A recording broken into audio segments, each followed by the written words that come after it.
Muy buenas noches. Hoy es el Día Internacional contra la Corrupción, así que a seguir luchando contra ella, trabajando a full y no dejar de denunciar.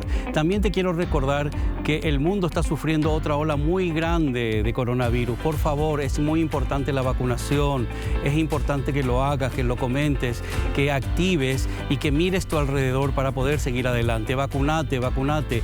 La economía, la salud, los fallecidos que hemos tenido este año y el año anterior han sido terribles cifras. Así que por favor, toma nota, conciencia. Estamos en un mes tan importante para la familia, para los amigos. Y qué importante y qué lindo sería tenerlos siempre que podamos. Y de eso depende la prevención, el que estés al tanto, el que te cuides. Queremos acercarnos, pero te recomiendo que lo hagas. Vacunate, asistí a los vacunatorios. Y si puede ser la segunda y tercera dosis, mucho mejor. Tenemos que sacar el país adelante y para sacar el país adelante no solamente exigirle a los gobernantes, empieza por nosotros mismos también. Hagamos nosotros y demostremos que sabemos hacer las cosas bien. Arrancamos. Buenas noches.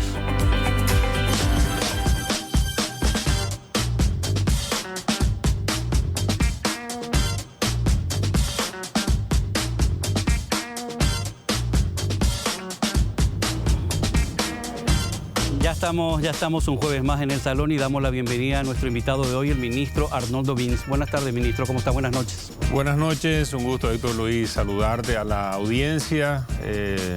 Un gusto compartir contigo el salón. Viste, ya comencé equivocándome. Siempre digo buenas tardes. No entiendo, hay informa que... Bueno, ministro... Ya oscureció todo. Ministro, qué años más intensos, ¿verdad? Estos dos últimos. Sí, años muy intensos y muy desafiantes, especialmente la conjunción mundial que trajo la pandemia nos ha exigido a todos a fondo, ¿verdad? No solamente a los que estamos en diferentes cargos de responsabilidad del gobierno, sino también a todos los ciudadanos, al sector privado. Han sido años muy intensos y estamos llegando a fin de año ya con bastante agotamiento acumulado. Vos dijiste que siempre yo hablo de lo que es la salud mental, la memoria frágil a veces, cómo uno parcela en la cabeza, distribuye ciertas cosas. Y parece que algunos o muchos se olvidan de todo lo que pasó realmente estos últimos años, como comencé diciendo, los fallecimientos, y que no solamente afectó a nivel particular, porque una de las cosas que tanto se habló estos años de pandemia, casi 2 años de pandemia, es que se paralizaban las obras, que todo quedaba pendiente. ¿Cómo viviste eso al principio, ministro, cuando empezó todo esto? Y ha sido un gran desafío. Desde el gobierno, el equipo económico especialmente dio claras instrucciones de no parar las obras. O sea, fuimos uno de los países, hay otros que tomaron diferentes tipos de decisiones al respecto de qué sectores de la economía parar o no parar. En nuestro caso, las obras tuvieron el apoyo de continuar con estrictos protocolos. Fuimos un poco desafiados con el sector privado a aplicar protocolos estrictos de manejo del personal, de los horarios, de trabajar en cuadrillas. Y en el caso cuando aparecían los positivos, bueno, cómo reaccionar a los efectos de generar la menor posibilidad dentro del marco de la posibilidad, valga la redundancia, de mayor contagio, o sea, evitar al máximo esa posibilidad. Y realmente los primeros meses fueron muy duros hasta julio del año pasado, desde marzo hasta julio. Prácticamente logramos tener 0 casos en todas las obras y luego cuando se flexibilizaron las fases, ahí sí nos tocó a todos. En el ministerio mismo hemos perdido a cerca de 40 compañeros de trabajo. Wow. Que fallecieron lamentablemente por causa de esta enfermedad. Y eso ha golpeado no solamente a todas las familias, a todas las instituciones, personas valiosas que se fueron lamentablemente por culpa de esta enfermedad. Ministro, me gustaría hacer, si puede ser, un pequeño o largo repaso por tu vida. Hay cosas que voy descubriendo que yo no sabía, fue muchos años de comunicador también, pero me gustaría conocer un poquito más para luego hacerte una serie de preguntas que me llaman la atención, porque sos una de las personas que fue muy atacada también en muchos sentidos a nivel de las redes sociales, ¿verdad? Entonces, me gustaría saber cómo fue tu vida, tu parte de comunicador y cómo una persona ahora desde un ministerio tan sensible como el MOPC filtra todos esos ataques, esa desinformación. Contame un poquito de tu vida, si puede ser. Sí, con mucho gusto. Esto lo decía de la audiencia. O sea, yo soy paraguayo, nací en Itacurudí, en la cordillera. Mis padres trabajaban ahí en el hospital Menonita, en el kilómetro 81.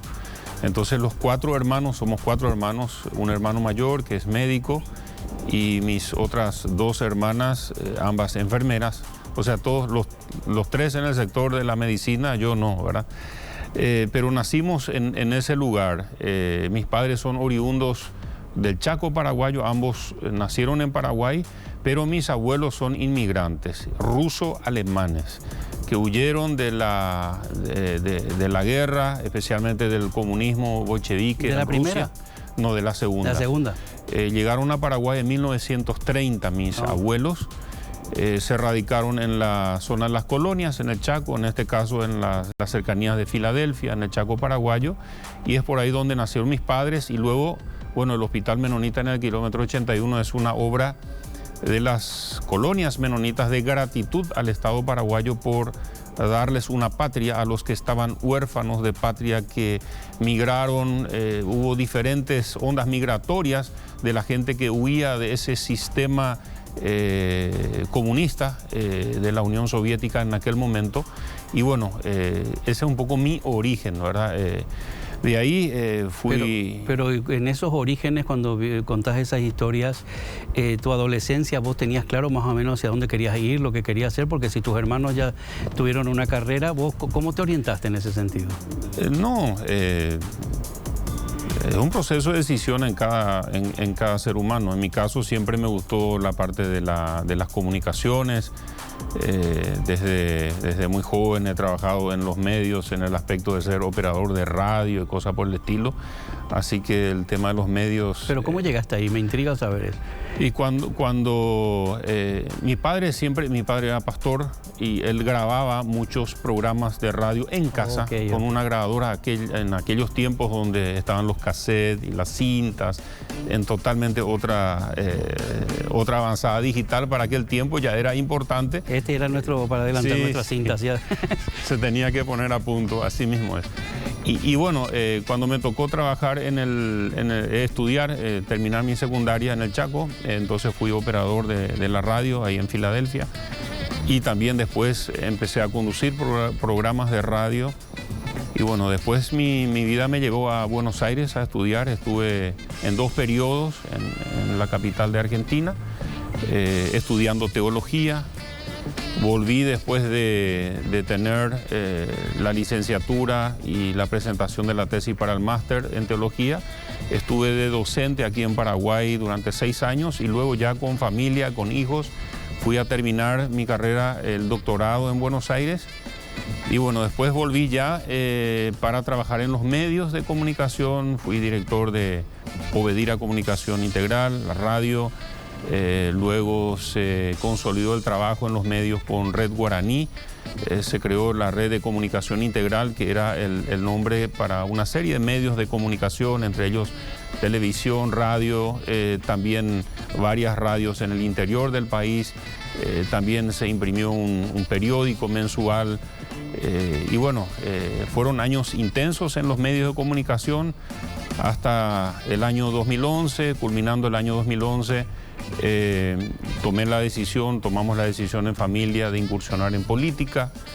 Es así como me lanzo en una candidatura presidencial dentro del Partido Colorado. Luego se ajustan las cuestiones internamente en el partido. ¿Qué encontraste en ese momento? ¿Qué encontré? ¿Qué encontraste cuando empezaste? Porque cambia radicalmente cuando uno quiere candidatarse.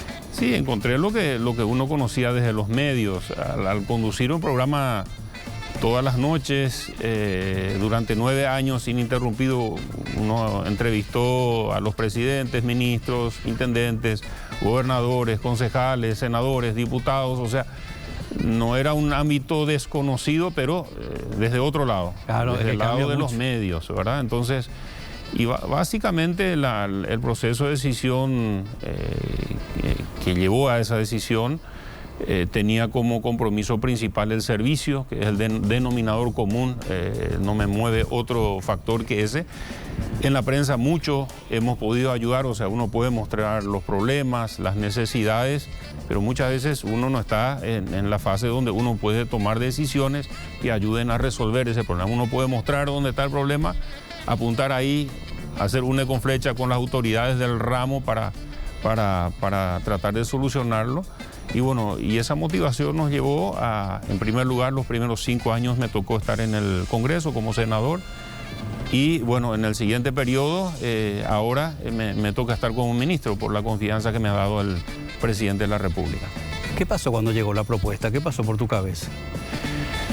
Bueno, yo para este está? periodo realmente fui cabeza de lista de nuestro movimiento para el Parlasur. Entonces fui electo como parlamentario del Mercosur. No obstante, en el proceso, el actual presidente, que era parte del mismo equipo en el Senado, hemos trabajado los 5 años juntos con el actual presidente, que era senador, con varios de los legisladores que siguen ahí. Y él siempre decía que quería tenerme más de cerca en alguna función administrativa, pero realmente fue un proceso no fácil de aceptar. Creo que fueron 3 veces que él y otros me insistieron para aceptar esta cartera tan desafiante, especialmente porque también en el periodo anterior la vara quedó muy alta, como siempre me decían.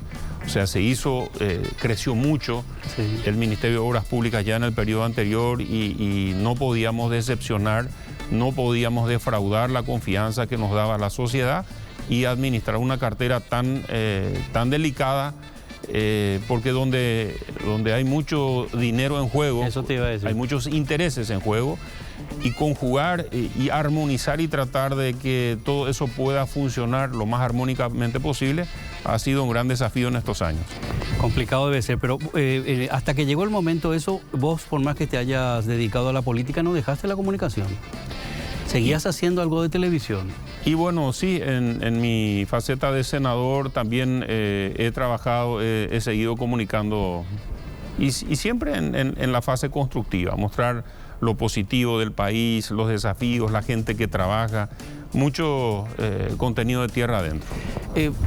¿Viste que te dicen, yo me perdí esa parte, espero que no, te dicen pastor, ¿ejerciste de pastor? Sí, ejercí por varios años hasta el 2005, año en el cual renuncio al trabajo de pastor por el compromiso grande que tenía al frente de los medios de comunicación, que no me daban tiempo para hacer bien las dos cosas.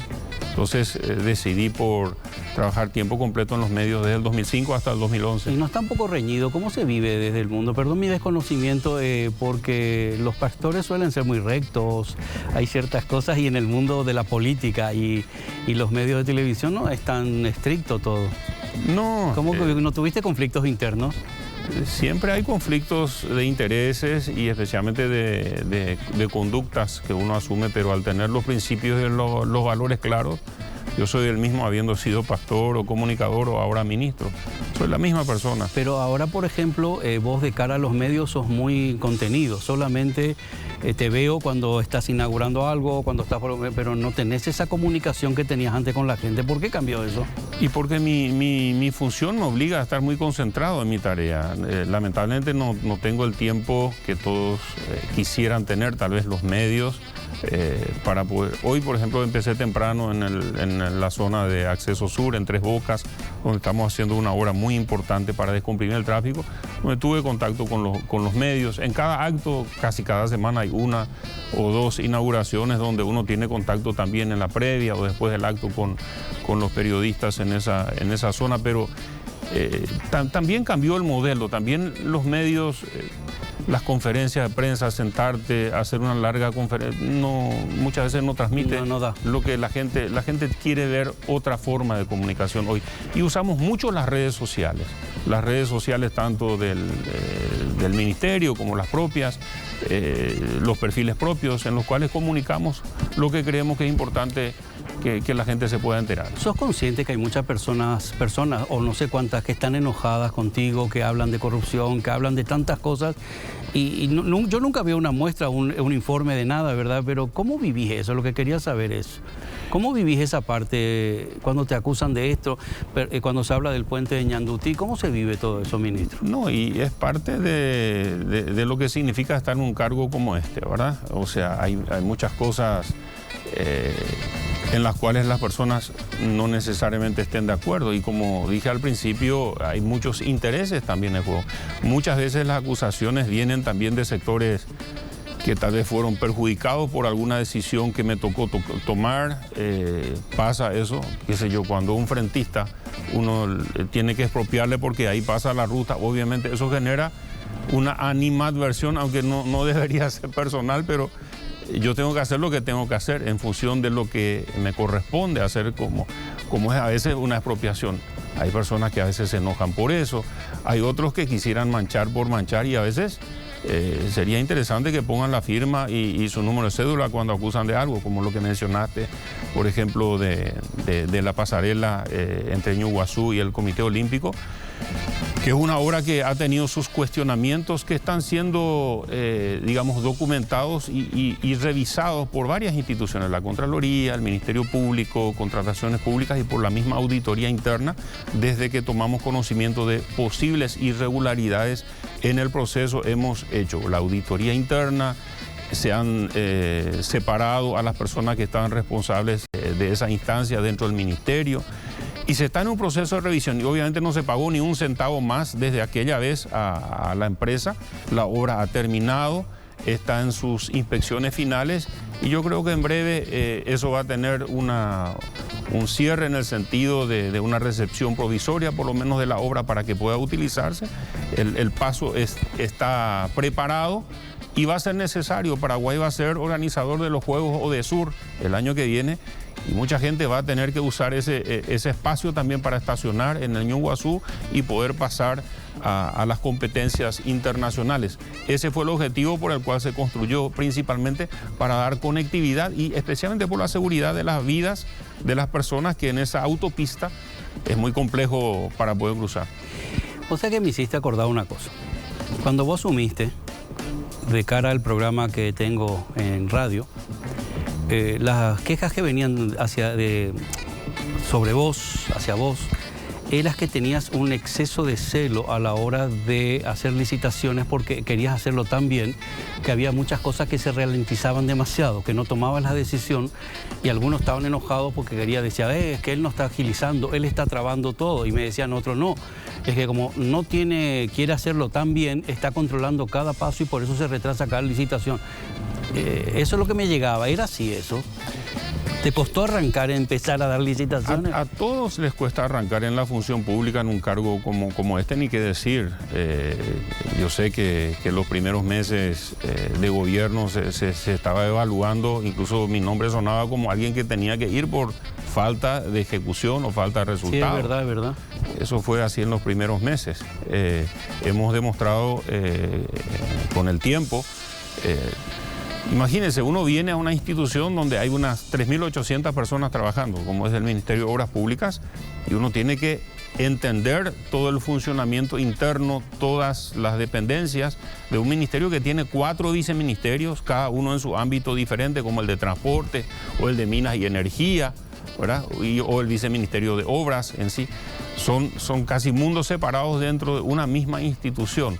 Y hacer que todo eso funcione. Los procesos licitatorios, como bien has dicho, son bastante complejos porque hay mucho en juego y había una tremenda competencia, y una de las cosas que logramos revertir, y creo que para bien, Héctor Luis, ha sido especialmente focalizarnos, y ha sido un mandato del presidente también y un compromiso de insistir en que las empresas paraguayas tengan preeminencia, o sea, generar mano de obra y fortaleza a las empresas paraguayas.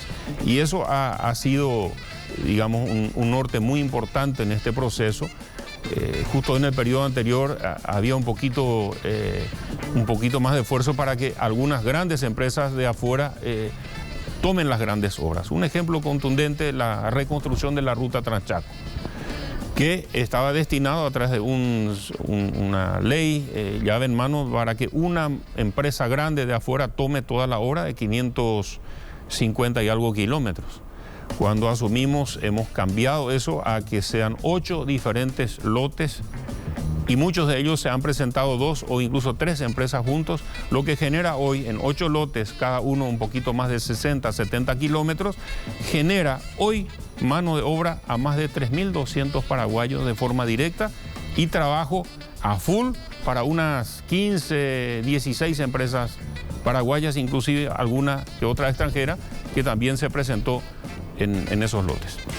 Si tuvieras que hacer, ya que estamos llegando a final de año, un análisis de este último año en cuanto a emprendimientos, obras y avances, ministro, porque a veces yo lo analizo y nos perdemos, y lo digo en radio también, nos perdemos ciertas noticias o pasamos como por alto, es un puente, es una carretera, son kilómetros como si fueran nada, y creo que algunos están tan enojados que no les da capacidad como para felicitarnos a nosotros, al fin y al cabo, los que vamos a disfrutar, caminar o andar, o lo que es el progreso de lo que se está avanzando. ¿Cómo lo vivís vos? ¿Cómo están los proyectos? ¿Qué pasó este año? Hemos avanzado muy bien, Héctor Luis, con muchas obras y especialmente obras emblemáticas para la República del Paraguay. Quiero, antes de pasar a esas obras emblemáticas, mencionar una decisión demasiado importante que tomó el presidente de la República cuando empezó la pandemia. Paraguay no estaba preparado en el sistema de salud para enfrentar ese gran desafío. Fue una de las causas por las cuales se tomaron decisiones muy drásticas de cierre del país para darnos tiempo para preparar recursos humanos, generar todos esos procesos que no son tan fáciles en el Estado y construir infraestructura sanitaria que ayude para la atención a los pacientes de COVID.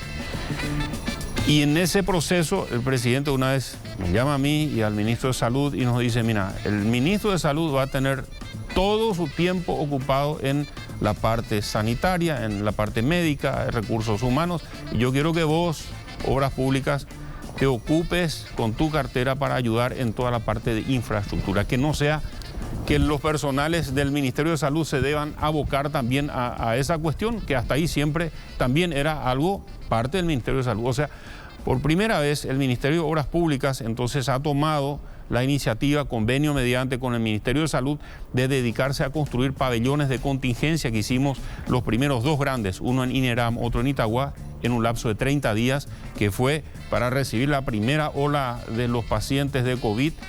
Y bueno, después eso fue creciendo. En total hemos hecho 9 pabellones en el año 2020, 9 en este año.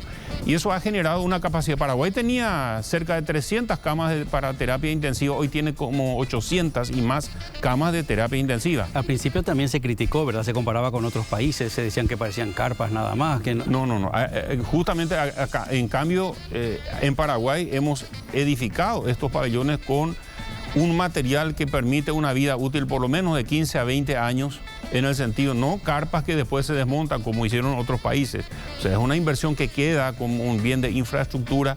Inclusive estos pabellones de este año se está terminando de montar con toda la planta de oxígeno, que fue otra crisis que tuvimos, la generación de oxígeno que estaba en manos de 2 o 3 privados. Hoy muchos de estos hospitales y pabellones tienen su propia planta de generación de oxígeno ahí donde están, o sea, pueden proveer para otros inclusive. Ministro, ahora hablamos de las obras porque ahora voy a hacerte una crítica a vos, pero que vengo criticando hace muchos años. Es que, no sé si se consiguió ahora, es el no trabajar en equipo en las instituciones del Estado. En su momento yo notaba que cada uno iba por su lado, a veces coincidían y no hacían nada, se duplicaban cosas. ¿Cómo está en ese aspecto? Creo que hemos mejorado mucho, siempre hay cosas que mejorar en ese sentido. Por ejemplo, en el trabajo en las rutas, coordinamos muchas de nuestras tareas con Senatur, por ejemplo, todo lo que tiene que ver con la cuestión turística, señalética, guía para los turistas. Estamos trabajando muy de cerca con Senatur en ese sentido, ayudando a Senatur y especialmente al desarrollo de muchos otros, digamos, sectores de la economía, como la gastronomía, la hotelería, los lugares en el interior en el cual la gente quiere llegar. Entonces, estamos trabajando muy de cerca. Lo que te mencioné de salud es un aspecto en el cual hemos trabajado muy bien y también hemos articulado muy bien con los gobiernos departamentales. Eso te iba a preguntar. Y municipales. Eso me interesa. Convenio mediante, hemos logrado revertir situaciones tremendas en muchos municipios que no tenían, algunos ni siquiera una cuadra de carpeta asfáltica en su comunidad.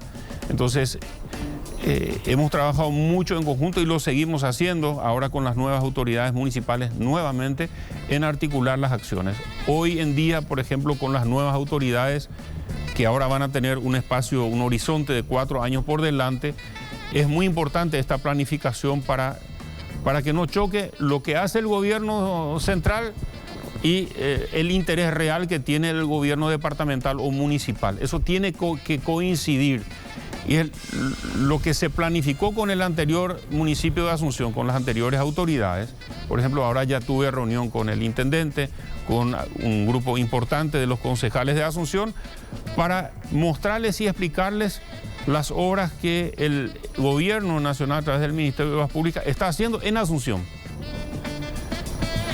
Vos sabés que la Municipalidad de Asunción tiene pocos recursos para inversión, básicamente el gran porcentaje va para pago de salarios.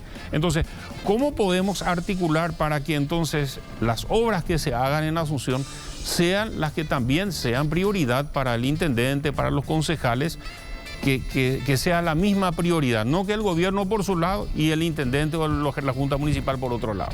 Esa articulación lleva mucho tiempo, mucho desgaste, mucho diálogo, pero vale la pena porque finalmente esas son las obras que generan soluciones definitivas muy positivas para la sociedad. Y algunas se retrasan demasiado porque no había un entendimiento. Y una de las cosas, ya, que no, a lo mejor no es tu área, ¿verdad? Pero ya que hablas de la Asunción, es la ley de capitalidad. También le hace falta que nos demos cuenta al gobierno central que la capital debería estar atendida también. Así es un tema parlamentario principalmente. Sí, ya por eso tu área, pero... Y sí, Asunción necesita muchísima inversión en infraestructura. Hoy con todo lo que se está haciendo se le va a valorar lo que es el río Paraguay y todo ese tremendo potencial de naturaleza que tiene el capitalino para ofrecer al mundo, no solamente a los habitantes del Paraguay. Asunción se va a ir transformando en una capital digna de ser admirada, va a transformarse. Vos sabés que hablando contigo el otro día o varias veces, me di cuenta que tenés varios puntos, porque a veces cuando uno está en una gestión le preguntas a alguien, ¿qué es lo que más te gustó? ¿Qué es tu preferido? Y me di cuenta que en tu caso tenés tantos preferidos ahora que estás por a punto de inaugurar o abrir o que está terminando. ¿Podríamos hacer un pequeño repaso, ministro? ¿Qué es lo que nos viene? Carreteras, sí. Rutas, puentes. Categórico. Tenemos varias obras en proceso de terminación. Uno es el tramo desde el Tebicuarí hacia Pilar, que forma parte de un corredor. Hasta Alberdi ya habilitamos. Desde Alberdi hasta el Tebicuarí quedan 52 kilómetros que están en un 30 y algo % de avance. Vamos a ir mostrando diferentes fotos para ver si coincidimos. Si no coincidimos no importa. No importa. Esta es la vía oceánica y la ruta Transchaco. En el Chaco, grandísimas obras de inversión. Se está reconstruyendo toda la ruta Transchaco. Va a ser un corredor logístico muy importante con todas las especificaciones técnicas de avanzada como estamos viendo, justamente para brindar a nuestro país ser parte del corredor logístico y que no nos bypasseen por arriba o por abajo al país. Este corredor logístico, la ruta Transchaco, es la columna vertebral de nuestra república.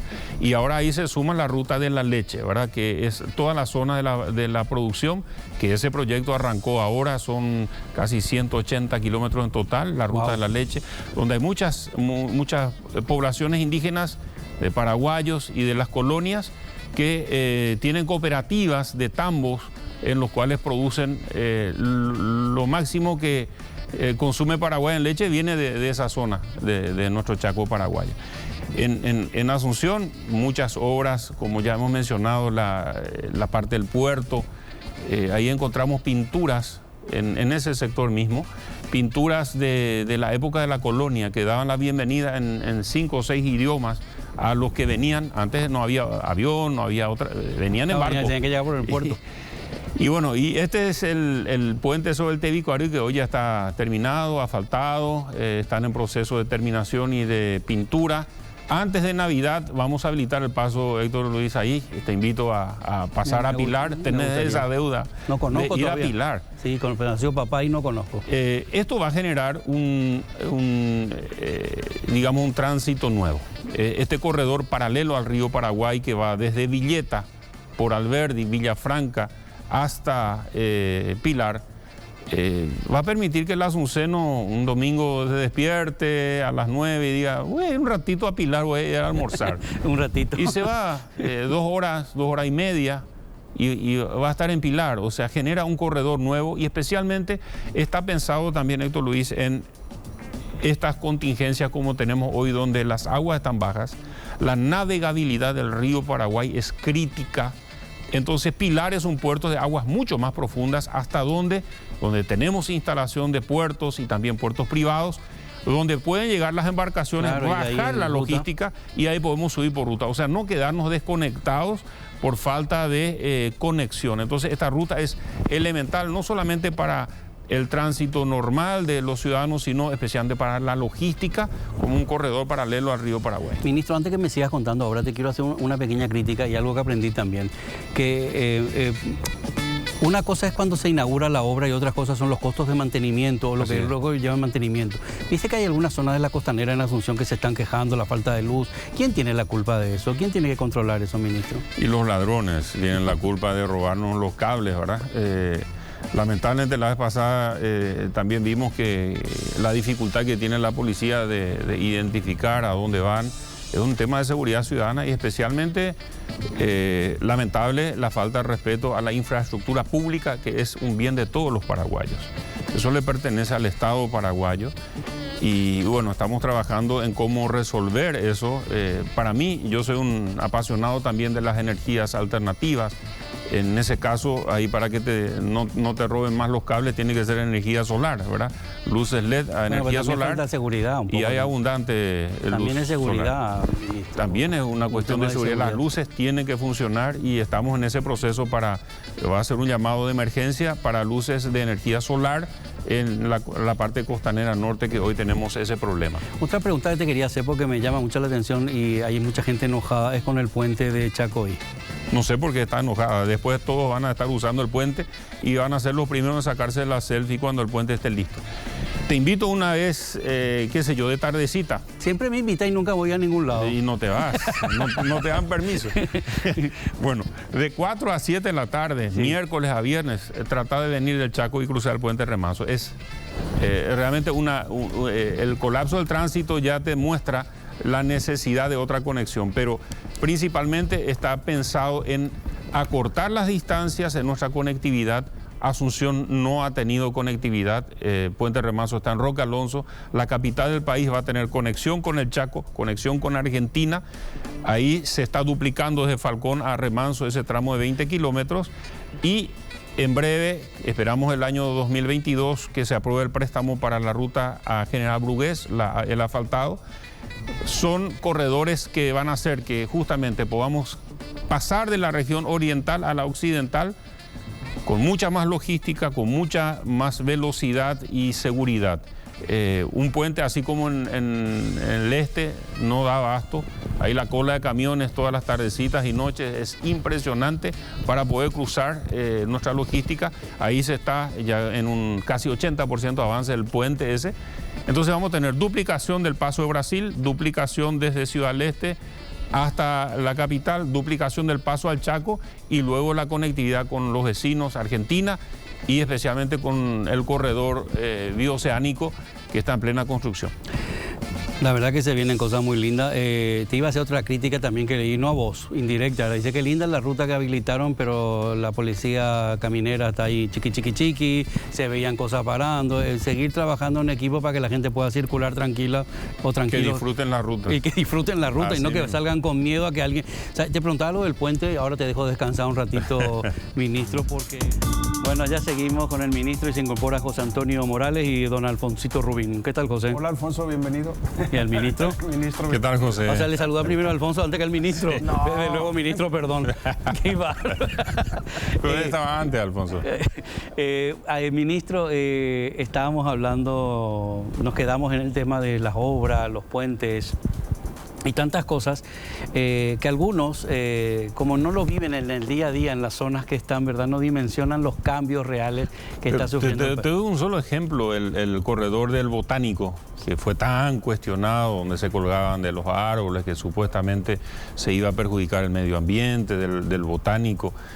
Hoy en día la gente lo disfruta. Una médica me llamó los días pasados, me dijo, yo hacía 1 hora 40 minutos de la zona de Surubí limpio hasta el consultorio.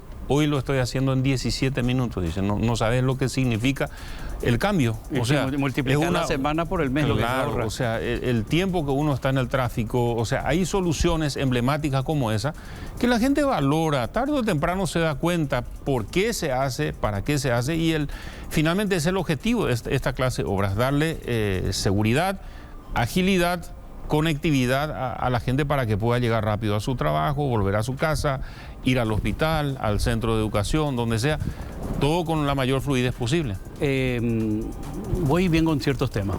En un momento dado se habló de tu nombre para supuestamente la presidencia y de repente se bajó. ¿Bajaste vos? ¿No te llegó? ¿Es mentira? ¿Qué pasó? Me acordé ahora. Te comenté hace rato que yo me lancé allá por el fines del 2011.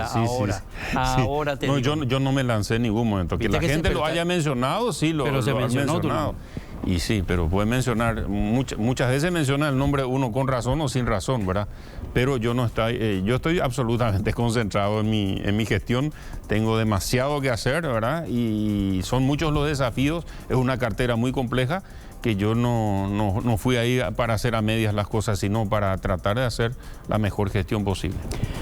Bueno, José me preguntaba hace un rato para que te pregunte, no sé si le querés preguntar la continuidad.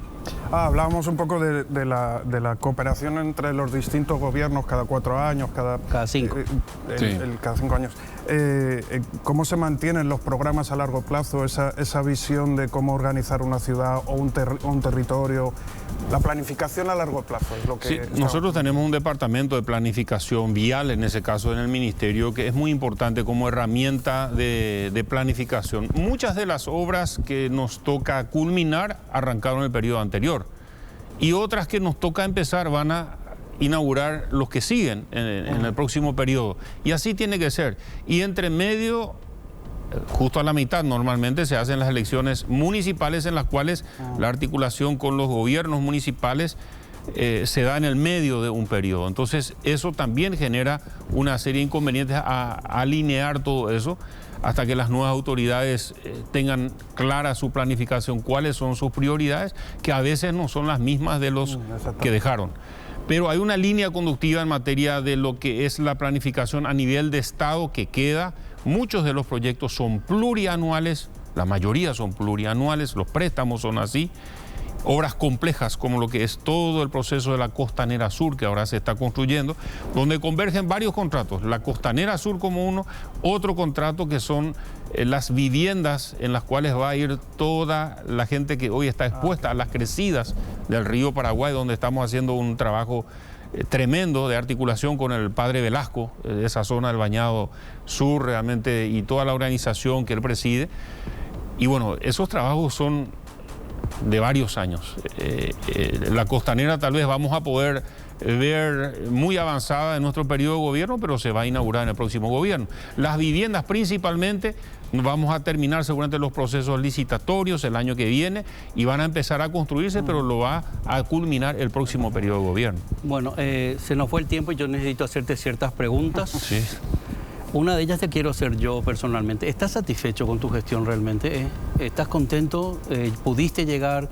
Estoy mucho más conforme que al inicio, que costó arrancar, como bien dijimos, pero hay todavía grandes desafíos por delante. Quiero seguir, por eso, dedicándome exclusivamente a la tarea para poder dejar algunas obras de infraestructura bien encaminadas para el futuro del país.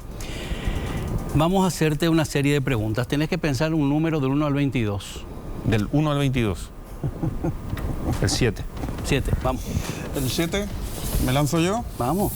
Bueno, señor ministro, a ver. ¿Qué cuenta bancaria te gustaría tener?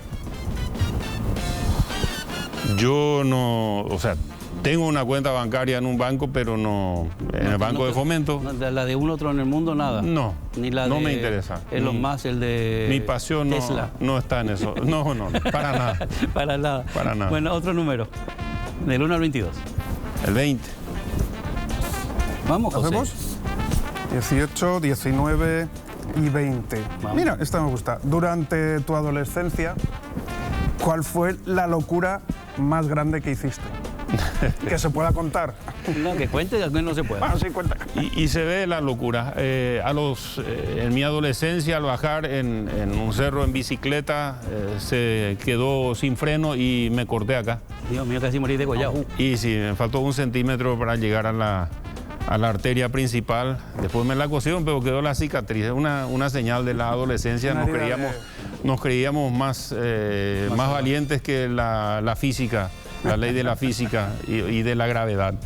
Otro número. Venga. El 5. El 5. Si pudiera cambiar en este momento, si pudiera cambiar de profesión, aparte de las que ya ha ejercido hasta ahora, ¿cuál le gustaría hacer? ¿Cuál te gustaría hacer? Aparte de comunicador, que eso creo que siempre es en la vida, pastor, ministro, senador. Lo que quisiera tener más tiempo para mis nietas, nietos. Profesión abuelo. Profesión abuelo. Yo creo que se lo debo a mis nietos, mis nietas, el tiempo de calidad para transmitir valores, para escucharlos, para acompañarles en el proceso de crecimiento. No hay nada más importante. No hay puente, no hay ruta que uno pueda inaugurar que sea más importante que la vida de uno de los seres que Dios permitió en su bendición que tengamos, que podamos sembrar semillas de valores, de virtudes, ayudarles a que puedan ser personas útiles en la sociedad alguna vez. Entonces, quiero dedicar más tiempo a eso. Bueno, ahora te voy a pedir un favor y ya te dejamos libre. ¿Podés mirar a esa cámara Sí. y tenés 40, 50 segundos, lo que vos creas, y le dejas un mensaje a la audiencia, por favor? Muy agradecido en primer lugar por este espacio. Quiero agradecerles a todos ustedes por el acompañamiento, también por las críticas que son siempre bien recibidas cuando hay una buena intención y bueno, especialmente en este momento de fin de año, pedirles que puedan dedicar tiempo a reflexionar en la vida. Si hoy estamos aquí con vida es porque hay todavía un propósito por delante. Hemos perdido muchos seres queridos en este proceso tan doloroso del COVID en estos últimos 2 años, y si estamos aquí es porque todavía tenemos un propósito importante y por eso reflexionemos en eso. No acumulemos amargura, rencor, finalmente eso perjudica nuestra propia salud. Seamos personas proactivas positivamente, pensando en el bien del prójimo, en el bien de las próximas generaciones. Dejemos algo positivo en el mundo, entonces habrá valido la pena estar aquí. Muchas gracias. Gracias, ministro. Me llamó la atención la acotación que cuando íbamos a comenzar el programa, muchos compañeros del canal se acercaron a saludar. Sí. Eso es que dejaste buena huella en ellos. Gracias, ministro. José Antonio Urban. Estoy acá, hola, José, hola, te iba a decir otra vez, estoy acá. Hola, otra vez. Luis. Estoy acá analizando muchas veces, después que hacemos un programa de estos o hablamos con nuestros invitados, algunos se enojan porque no fuimos más críticos, más duros, pero a mí me interesa saber la realidad, saber lo que ellos nos cuentan. Luego la audiencia sacará sus propias conclusiones, pero hay que sacar sus propias conclusiones, y varias veces lo he dicho, en base a información real, de verdad. Tengan cuidado, la información está muy tóxica a veces, no se crean todo lo que leen. Empecé el programa diciendo eso, y es importante analizar. Por ejemplo, el ministro nos hablaba de ciertas obras y nos contaba cosas. Investiguen, analicemos. Por otro lado, sí hay que ser críticos. Hoy es el Día Internacional contra la Corrupción, por eso hay que seguir insistiendo, hay que seguir denunciando todo lo que uno crea que pueda estar mal y que pueda haber casos de corrupción. Bueno, vamos a relajarnos un poquito. Ahora vamos a hablar en territorio República Animal. No sé si la semana que viene nos dio tiempo a contarte algún caso. Hoy te quiero contar el caso de Nati, porque creo que el jueves pasado nos emocionamos y no. Hoy te voy a contar el caso de Nati. Mira qué chiquitita. Nati es una perrita que me escribieron, por favor, que habían tirado en una esquina, herida, absolutamente llena de tumores, de una hernia gigantesca. Es el día que la fuimos a rescatar y ayudar. Nati tiene prácticamente ciega, a los pocos días ya se quedó ciega del todo. Estaba llena de tumores, yo no sé cómo pudieron hacer eso. Es una perrita que pesa 3 kilos 200, súper chiquitita. No sé si la utilizaron para criar, saben que hay mucha gente que tiene criaderos y lamentablemente los trata como cosas y no como lo que son seres vivos que sufren y padecen. Bueno, Nati, fuimos a recogerla enseguida, fuimos a buscarla y es una perrita que se nota por su carácter, que por más que está bien, es una perrita argel. Por ejemplo, a ella no le gustan mucho los mimos, no le gusta que le acaricies. ¿Es así o no es así? Vos la conocés, así que Nati es un ejemplo de los maltratos que hay a otros niveles y cómo los utilizan. Así que yo les vuelvo a pedir en estas fiestas que no regalen mascotas, no son regalos, no son juguetes. Que traten de no hacer eso, traten de adoptarlos, hay tantos refugios llenos. Esta mañana leía el caso que me partió de un pug, creo que se llama, ¿cómo son esos? Creo que pug sí, se llama. Puede ser. Precioso, que estaban publicando que como tenía erliquia lo querían regalar, donar y darle una adopción. Por favor, la erliquia es una enfermedad que tienen los perritos que se curan en 28 días. En 28 días el animalito ya está curado. Como un perrito que encima suele venderse súper caro lo dan por algo así. ¿Por qué? Porque muchos los tratan como juguetes rotos. Por favor, en estas Navidades, no sé si vos querés aportar algo, José, no compres, adopta. Hay muchísimos perritos para adoptar que te llenan la vida de alegría. Y sobre todo viendo las imágenes de Nati, que yo estoy seguro que la utilizaban para criar, porque tenía en las mamas, al no dar de mamar, yo creo que le retiraba a los cachorros, tenía unas calcificaciones gigantescas y en toda parte de su barriguita baja tenía como un puño, era como una pelota su quiste. Hay que denunciar también a los criaderos que tienen a los perritos de una manera infrahumana, les tienen muy mal, en muy malas condiciones, y todavía veo carteles en algunos sitios, en algunas veterinarias, se venden cachorros de tal raza, se venden cachorros de tal otra. Aparte que hay que regular todo esto mucho mejor, hay que denunciar. Muy bien, muy bien, muy bien. Y como en estas fechas, disfruten las mascotas, los animalitos, pero adopten, que hay de todos los tamaños. Vamos a un pequeño corte y volvemos. Bueno, por lo que veo ya tenés preparada alguna música que vas a hablar. Yo quiero agradecer a Complot, que me acompaña desde el primer día. Les quiero invitar este domingo a las 21:30 horas que en la tele vean Únicos, que hacemos un especial con los abuelitos. Visitamos a la abuelita, ¿sí?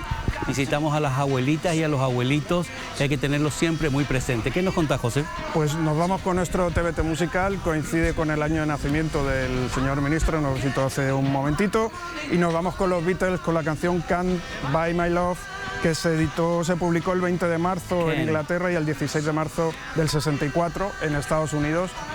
Súper conocida. Bueno, me tenés que decir Can't. Can't. Fue compuesta por Paul McCartney, sí, pero se le acreditó al dúo Lennon-McCartney. Bueno, les dejamos con música entonces. Disfruten de los Beatles. Vamos con la música. Buenas noches, gracias.